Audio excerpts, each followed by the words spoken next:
Bab 9. Perencanaan kapasitas. Manajemen teknik C. Dixonandro Pelestar Simbolon. NIM 19040109.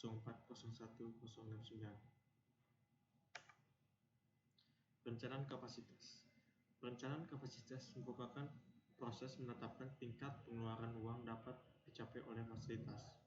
Kapasitas perencanaan merupakan keputusan yang berbeda dengan analisis lokasi.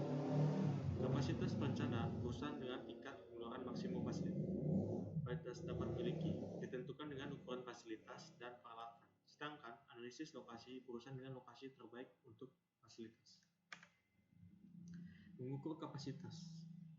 Perencanaan kapasitas begitu penting jika perusahaan ingin tumbuh dan mengambil keuntungan dari seluruh pemerintahan. Pada saat bersamaan, keputusan kapasitas merupakan hal yang sangat sulit karena mereka membutuhkan komitmen jangka panjang dan sumber daya yang mahal, seperti fasilitas yang besar. Menghitung kapasitas ketersediaan dibagi menjadi dua, yaitu kapasitas desain dan kapasitas efektif. Kapasitas desain adalah tingkat pengeluaran maksimum yang dapat dicapai oleh fasilitas di bawah kondisi ideal. Perusahaan mencapai tingkat pengeluaran dengan menggunakan berbagai pengukuran sementara seperti overtime, overstaffing, penggunaan maksimum peralatan, dan subkontraktor. Kedua, kapasitas efektif merupakan tingkat pengeluaran maksimum yang dapat dipertahankan di bawah kondisi normal. Kondisi ini termasuk dengan jadwal kerja yang realistis dan istirahat, level staf biasa, perawatan mesin rutin. Kapasitas efektif biasanya lebih rendah dari kapasitas desain. Menghitung keefektifan penggunaan kapasitas. Utilisasi kapasitas dapat memberitahu kita berapa kapasitas yang sebenarnya telah kita gunakan. Hal ini dapat dihitung sebagai berikut. Utilitas dalam bentuk efektif atau desain sama dengan tingkat pengeluaran yang sebenarnya dibagi desain atau efektif kapasitas dikali 100%. Pertimbangan kapasitas. Economic of scale. Setiap fasilitas produksi memiliki volume output yang menghasilkan biaya unit rata-rata terendah. Hal ini dinamakan level operasi terbaik. Ketika barang dalam jumlah besar diproduksi, biaya produksi tersebut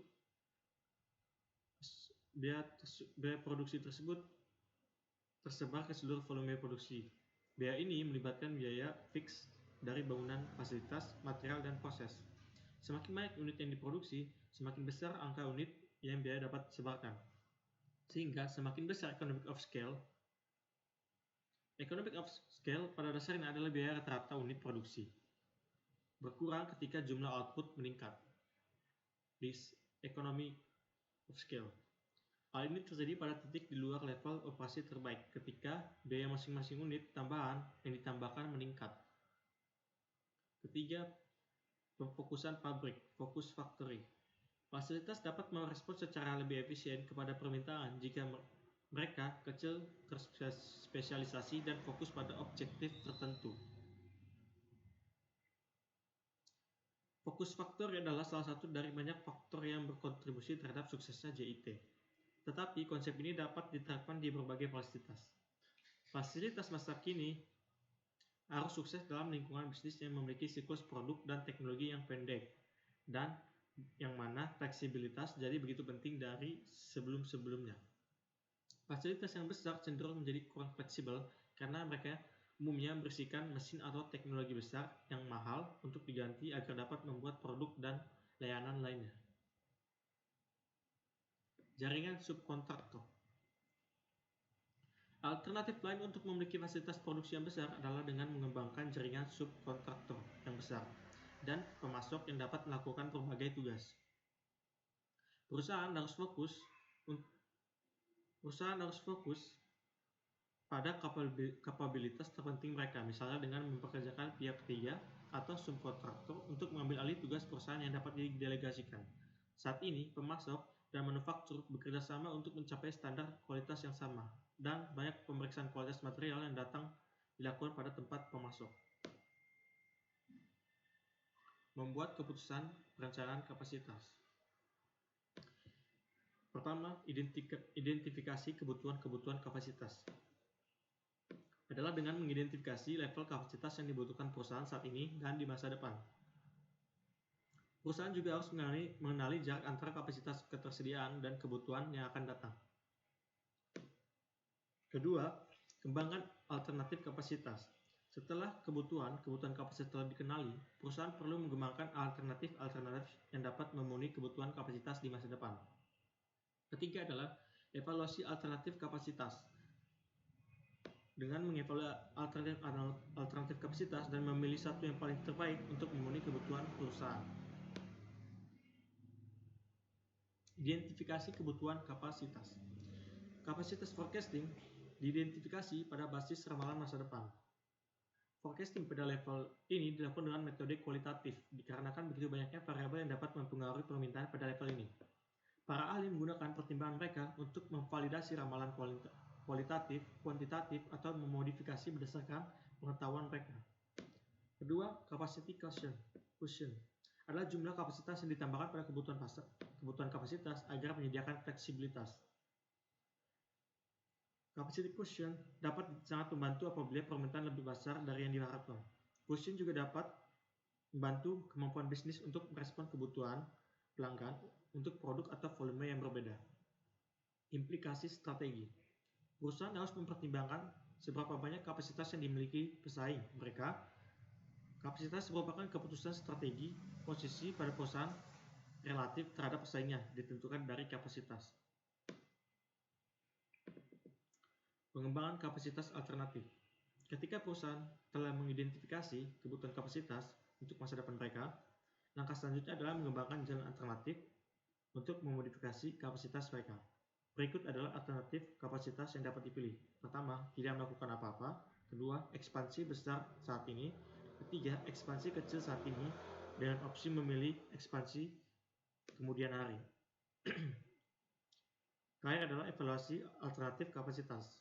Ada banyak alat yang dapat digunakan untuk mengevaluasi alternatif kapasitas. Perlu dipahami alat ini hanyalah pembantu. Pada akhirnya manajer harus menggunakan input berbeda, juga mempertimbangkan pertimbangan mereka untuk membuat keputusan akhir. Salah satu alat paling populer adalah decision tree. Decision tree adalah sebuah diagram yang digunakan untuk mengevaluasi keputusan saling bergantungan yang harus diambil pada satu langkah, bertahap, dan ketika terjadi peristiwa yang tidak pasti.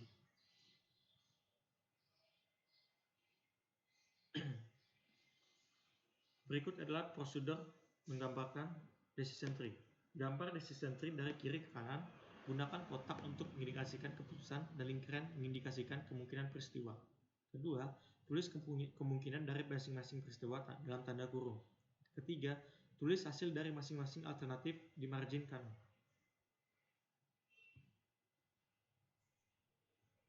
Lokasi fasilitas. Lokasi yang tepat untuk fasilitas manufaktur akan memiliki akses yang memadai ke pelanggan, pekerja, transportasi, dan lain-lain.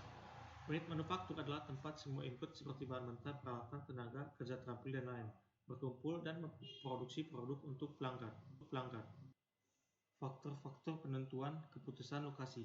Pertama, kedekatan dengan sumber suplai.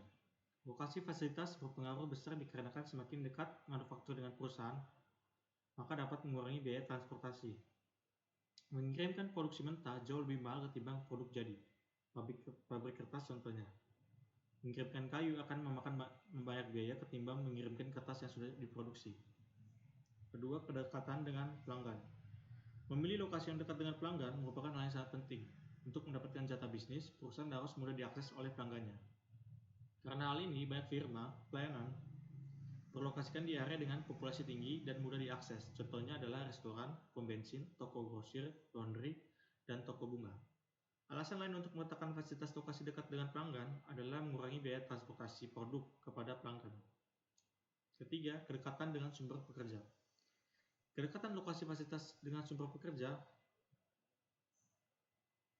khususnya dilakukan oleh perusahaan dengan pekerja secara intensif. Perusahaan perlu mempertimbangkan ketersediaan tipe pekerja yang mereka butuhkan. Perusahaan yang berkecimpung di bidang teknologi pasti akan memilih area lokasi yang dipenuhi oleh pekerja dengan kemampuan teknologi. Faktor yang juga perlu diperhatikan adalah tingkat gaji lokal, kehadiran serikat lokal, perilaku kerja lokal. Etika kerja dan sifat pekerja akan berbeda antara pekerja di bagian satu negara dengan wilayah urban atau pedesaan. Perilaku semacam ketidakhadiran, keterlambatan dapat berpengaruh besar terhadap produktivitas perusahaan.